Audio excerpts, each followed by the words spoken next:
All right, let's see if I do it for lipo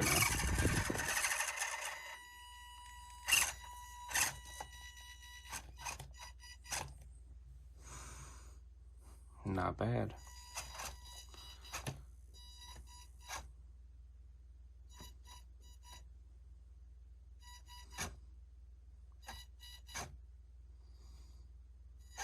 I mean, would it be, nope, never mind. It's impressive. I love this little truck. Oh. All right, I said I was going to talk about this truck, so here it is. It's a completely honest review about the MSA-1E from Carisma. This is their V1 model with a V2 motor and gear ratio and servo saver. I'm going to show you everything you get in the box. I'm going to show you a few things that I don't like about the truck, and then I'm going to compare its flexing and some of its performance to my SCX24 deadbolt. All right, seeing how this isn't your typical unboxing video, might as well show off the box. So Carisma really and truly loves their artwork. I haven't seen a box from them yet that hasn't been like completely just over the top.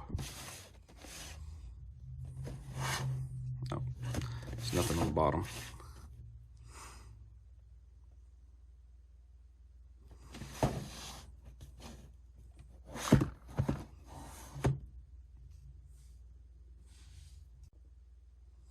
So here's everything you actually get with the truck. You get the truck, of course, a radio, a USB charger, and 2 gears. The truck itself does come with a nickel metal hydride battery that hangs out in this compartment here. If I can get that out, there we go.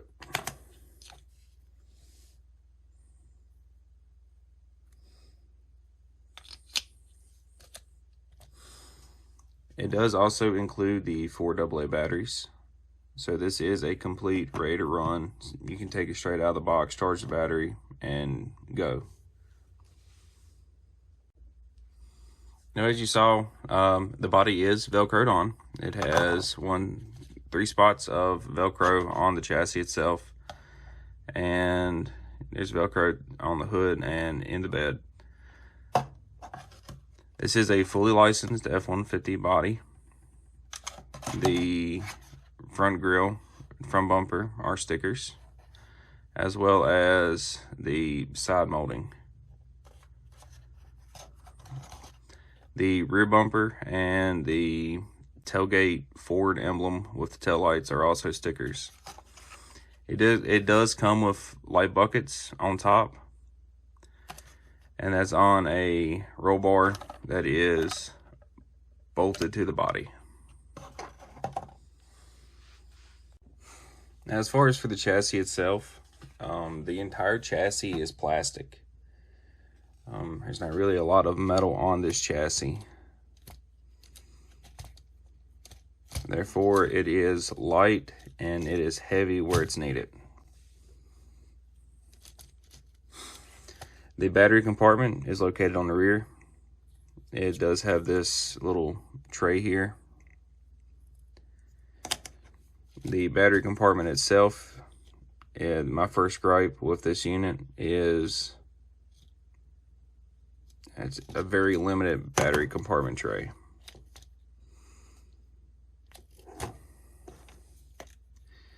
It does come with a nickel metal hydride battery.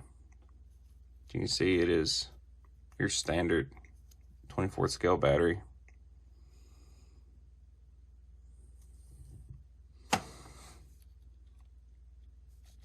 Now the suspension, I have already done the, what you say, the free suspension modification. They do originally start here, but you can move them here. There's also room for 2 other places on the bottom here and up underneath the shock. The suspension is crazy soft. A lot of people complain about the fact that it's really... They complain about the body being really jumpy. Everybody's like, it's too bouncy. I don't think it's bouncy.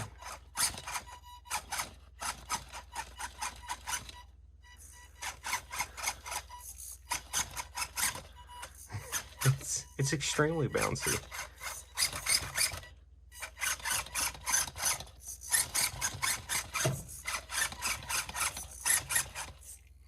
But the motor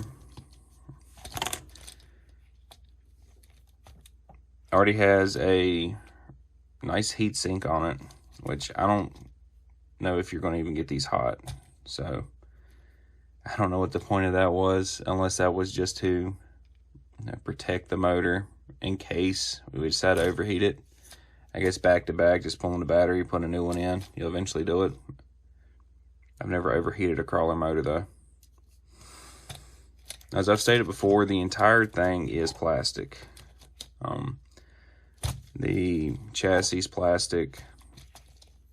All the links are plastic. Steering links are plastic. Axle housings, they're all plastic. So let's take a look at the radio. As you can see, it is your plain Jane little itty bitty radio. It's quite comfortable in the hands. I know I'm holding it with the wrong hand. I'm just showing you size comparison. I'm a fully grown man. It's a fully grown hand.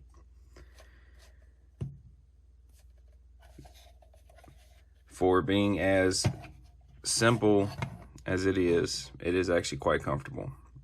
A lot of people complain about there being no foam padding here. I've had zero issues. It has all of your standard stuff you'd find on an RTR radio. Steering trim, throttle trim, on-off switch, very important. Up top you have 3 switches, your steering reverse, throttle reverse, and then, oh, don't fall. Okay, we're good. Right here is an electronic 3-speed selector. These trucks do have what they call an electronic 3-speed. It's all 100% controlled by the ESC. So you have a first gear right here. Oh, first gear. Then you have your second gear. And then you have your third speed. That's what I should be saying. Duh.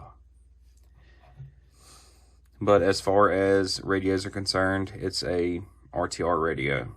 You either like it or you switch it up for something else. I personally like it. It's comfortable. So I guess let's talk about the gripes. All right, first gripe, I hate the battery tray. Yes, it's convenient when you can find batteries that small. All right, on comparison, it is 1 3/4 inches long. All right, that's nice. I have went ahead and ordered lipos for them. These are the Power Hobbies 2S. They are supposedly for the GT24 and the MSA-1E. They're supposed to fit. They are tall by a lot. I have tried a 1-cell in it. I can steer. There's no throttle. It fit. The 2S works perfectly great. You put your MSA-1E on a lipo, and this thing comes to life. This is a waste of time. Yes, it gets you going, but not too good. All right, the second gripe I'm gonna complain about is the on-off switch on these. They are extremely difficult to get to. If you don't know where they're at, you will spend about 5 minutes trying to find one. They are tucked. Yep, right there. They are actually, you can't even see it on camera. They are located, grab a pointer. That'll help. They are located right here, behind everything. Let's see if I can get it is right here. Oh. It's a pain in the butt to even point to. And I'll say my last gripe, because I really don't have a lot with this truck. I even got to play with it before I did this little unboxing. But my last gripe is the plastic. All right, I understand, save weight up here, put it all down here.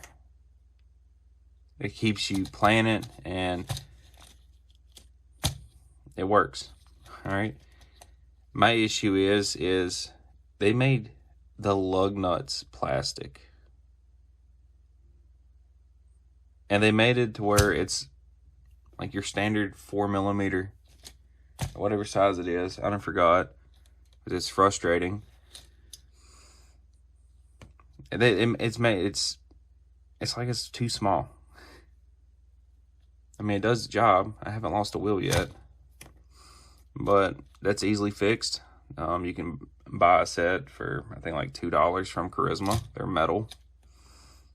Or if you're like me, and you've already upgraded a unit, you probably have spare lug nuts laying around, as you know, I don't need this stock lug nuts, and they fit the Carisma.